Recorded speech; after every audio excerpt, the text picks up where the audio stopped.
What up my awesome viewers, it is Real Gion here, and if you haven't watched the previous video, I'll put a link in the description below. So this video assumes that you have decided on what switch, which is now comes when you select a form factor which is best suited for your needs. There are a few form factors and variations, but similar to the switches, I'll cover the more basic ones you'll be able to find in most of your local electronic stores or online. The three I'll be talking about are full size, plus size, and TKL.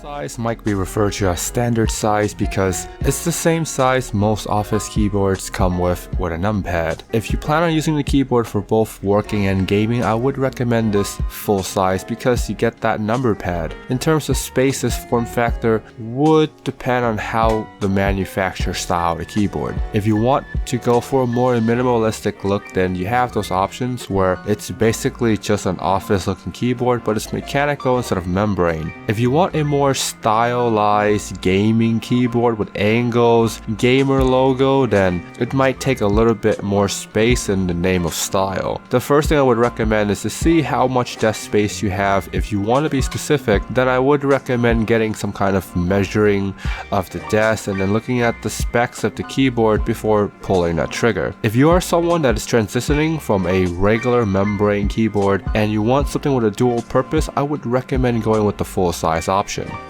Plus size keyboards are typically keyboards that are full size with extra keys for macros. It can either be a row of 5 or 6 keys to the left, or in some cases 18 keys, which is awesome and ridiculous at the same time. If you play lots of MMORPG, then I can definitely see the appeal for plus size keyboard because there are just so many command moves and spells that it's much easier to macro them than using layers with existing keys. Also, if you edit complicated videos with complicated transitions and you need the timing to be dead on perfect, then the plus size keyboards are the ones to go with. Plus size keyboards are typically on the more expensive side, so this is something to consider if you're looking for a plus size keyboard. This makes sense because there are more keys, means more switches, means more production costs. If you don't plan on using the extra keys, then I would recommend going with a full size, or if you want your keyboard looking pretty with extra keys, then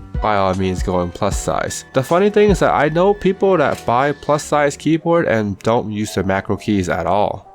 The TKL or 10 keyless form factor is a single purpose form factor that is made to dominate in games. Because of the size, you get much better hand placement than comparing to full or plus size keyboards. Plus size is the worst when it comes to hand placement because they're typically longer, which means you have to spread your hand further apart. In tournaments, I notice people that use full size keyboard would tilt the keyboard so that they have better hand placement. Ideally, if you have a single purpose set up for gaming, then you would want a TKL keyboard with either red or silver switches if you can find them. If you're having trouble finding one, I'll put a link down below for one with silver switches. You can mainly use the keyboard to play video games and you might need a number pad from time to time. Then the better route for you is to probably buy the number pad separately instead of going full size. The thing to know about TKL is that they're on the more expensive side even though you're getting less keys. I guess it's because it's popular and the demand is high, which is something that you would need to consider if you're planning on going with TKL.